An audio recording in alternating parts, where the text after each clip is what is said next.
नमस्कार, आप देख रहे हैं सिटी पोस्ट लाइव और मैं हूं राहुल।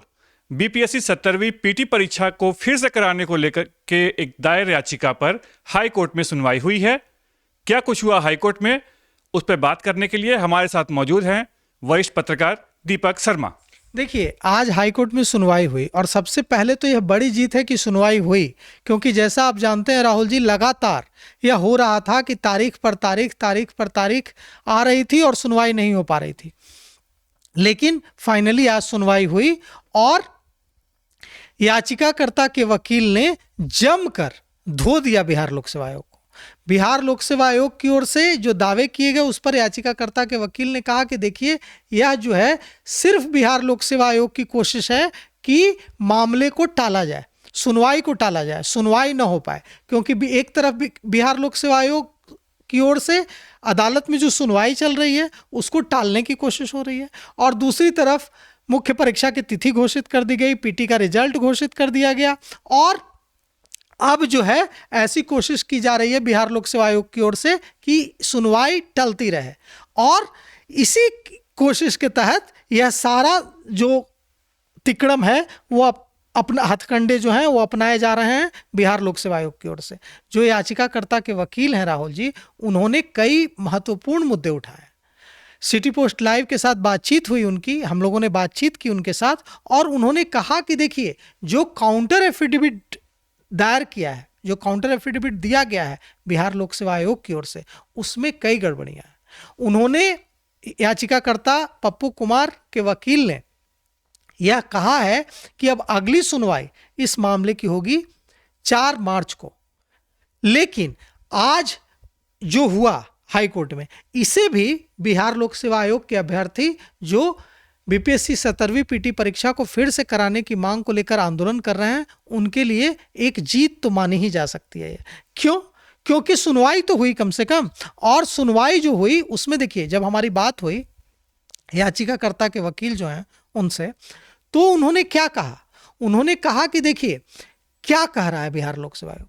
बिहार लोक सेवा आयोग कह रहा है अपने काउंटर एफिडेविट में कि लीक नहीं हुआ प्रश्न पत्र।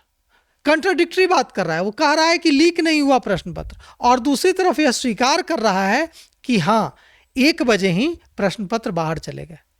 लेकिन उनका तर्क है कि जैमर लगा हुआ था, इसलिए प्रश्न पत्र लीक नहीं हुआ। जबकि याचिकाकर्ता के वकील ने कहा कि ट्विटर पर, माइक्रो ब्लॉगिंग साइट एक्स पर प्रश्न पत्र जारी किए गए। तो अगर माइक्रो ब्लॉगिंग साइट एक्स पर प्रश्न पत्र जारी हो रहे हैं तो फिर लीक कैसे नहीं हुआ? और वकील ने, जो याचिकाकर्ता के वकील हैं, उन्होंने यह भी कहा कि देखिए, यह जो पूरा मामला है, बिहार लोक सेवा आयोग चाहता ही नहीं है कि इस मामले की सुनवाई हो, और इसको डिले करने की, मामले की सुनवाई को आगे बढ़ाने के लिए कि ये टलता रहे, यह सारी कोशिशें की जा रही हैं। लेकिन अब अदालत ने कड़ा रुख अख्तियार किया है और अदालत ने कहा है कि हम जितनी भी याचिकाएं हैं सब पर एक साथ सुनवाई करेंगे 4 तारीख को, 4 मार्च को। मतलब अब याचिकाकर्ता के वकील ने एक और महत्वपूर्ण बात कही। उन्होंने कहा कि देखिए, बिहार लोक सेवा आयोग की क्या कोशिश है।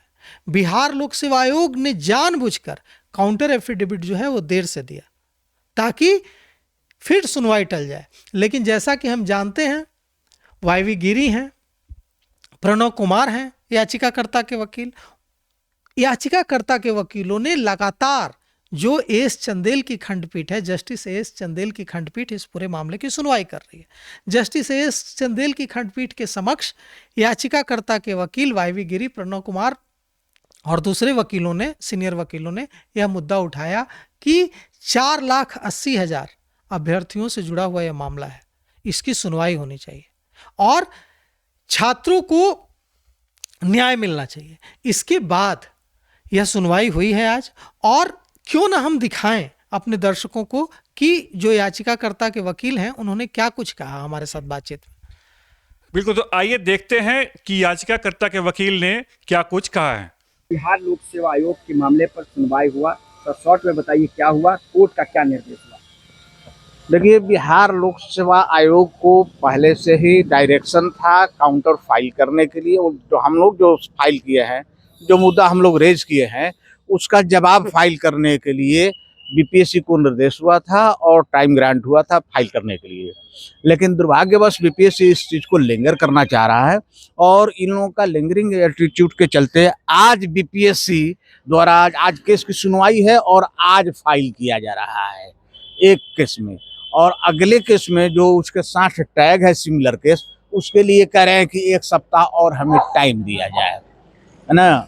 इस स्थिति में क्योंकि आज ही फाइल हुआ है, एक भी अगर काउंटर लग गया रहता है रिकॉर्ड के साथ तो आज पूर्ण सुनवाई होती, लेकिन ये लोग लिंगर ऑन कर रहे हैं। आज फाइल किए हैं इसलिए इसको 4 तारीख के 12 बजे स्पेसिफिक टाइम फिक्स कर दिया गया है फाइनल हियरिंग के लिए।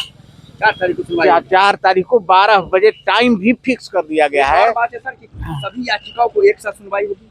हाँ, 2-3 सभी नहीं, 2-3 याचिका जो पहले से एक साथ हो गई है उसी की सुनवाई इसमें होगी, है ना। लेकिन मुख्य चीज ये है कि जो उनके तरफ से हम लोगों को काउंटर जवाब दिया गया है, हम लोगों के पिटीशन के जवाब जो फाइल किया गया है उस जवाब में संतोषप्रद कहीं भी आंसर लोग नहीं दिए हैं कि जो 50% क्वेश्चंस गलत हैं, 14% अपरेंटली गलत है जिसका हम लोग प्रमाण भी लगाए हैं। उसके अलावा टाइपोग्राफिकल एरर मिलाकर सुनवाई में क्या-क्या चीज रेज करेंगे? एक जो हम चीज रेज करेंगे हम लोग जो प्रमुख चीज रेज करने जा रहे हैं, वो लोग एडमिट कर चुके हैं कि 1 बजे 2 बजे तक परीक्षा का टाइम था 12 से 2 और 1 बजे ही पेपर लीक आउट हो गया है, ये वो लोग एडमिट कर चुके हैं। तो धांधली तो हुई है। अब उनका इस पर ये कहना है कि पेपर लीक आउट हुआ, लेकिन जैमर सभी जगह काम कर रहा था और वो दूसरे सेंटर पर नहीं पहुंचा है, उन लोगों का ये कहना है। जबकि सच्चाई ये है कि दूसरे सेंटर से भी ट्यूटर पर 1 बजे या 12 बजे 12:30 बजे तक आ गया है। एक बात ये हुई। दूसरा बात कि किसी भी एग्जामिनेशन में 150 प्रश्न में 70-75 प्रश्न रॉन्ग है, तो 70-75% रॉन्ग मतलब 50% गलत प्रश्न हो जाता है। ऐसी स्थिति आपको अन्य जगह भी, छत्तीसगढ़ में भी ये उत्पन्न हुआ था। 12 बजे 4 को सुनवाई होगी। हाँ, 12 बजे 4 तारीख को सुनवाई होगी और हमारे जो जवाब उन लोगों का आया है हमारे पिटीशन का, उसमें संतोषप्रद जवाब नहीं है हम लोग को। तो देखिए क्या कुछ कह रहे हैं याचिकाकर्ता के वकील।